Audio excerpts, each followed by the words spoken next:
На уходящей неделе Кыргызстан получил золотую награду по итогам голосования читателей туристического журнала Wanderlust Travel Magazine в Лондоне. В связи с введением визовых ограничений МИД Кыргызстана выступил с заявлением, что кыргызско-американским отношениям нанесен чувствительный урон. Премьер Абылгазиев принял участие в Алматы в заседании Евразийского межправительственного совета. Вице-премьер Разаков тоже побывал в Алматы и выступил на форуме Digital Алматы. Президент Жээнбеков принял парламентскую делегацию Швеции. Совет безопасности взял под контроль дело пограничника Аланова. С ним встретился секретарь Совбеза Сагымбаев.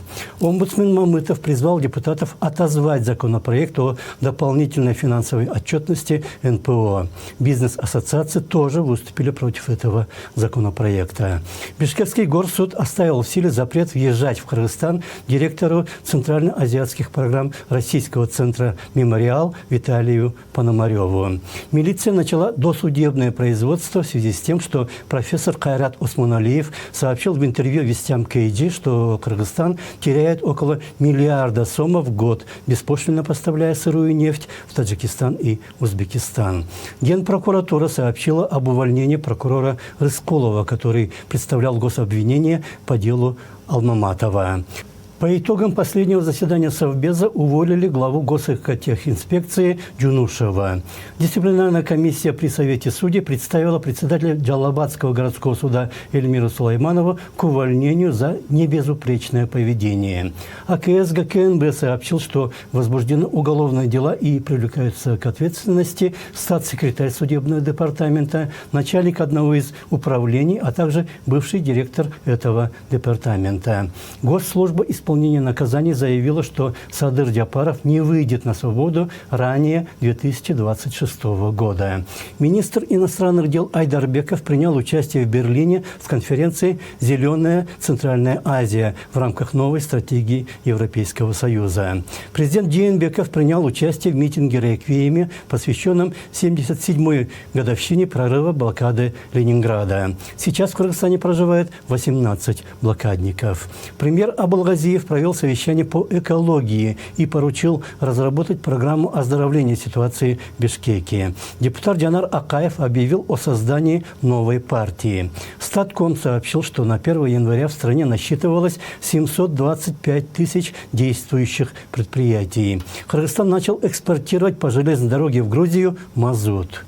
Управление внутренних дел США опубликовало список 17 членов организованных преступных группировок, состоящих на учете в МВД. Можно теперь начать выдавать удостоверения или точно так же начать ставить на учет коррупционеров. Но 5 членов ОПГ, причастных к избиению спортсмена, в Аше все-таки были задержаны. Финпол задержал директора Бишкекского управления фонда обязательного медицинского страхования при получении взятки. Всего он вымогал 140 тысяч сомов. Объявлено, что на внедрение патрульной службы милиции потребуется 456 миллионов сомов. Айгуль Рыскулова становится полномочным представителем Кыргызстана в комиссии по экономическим вопросам при Экономсовете СНГ.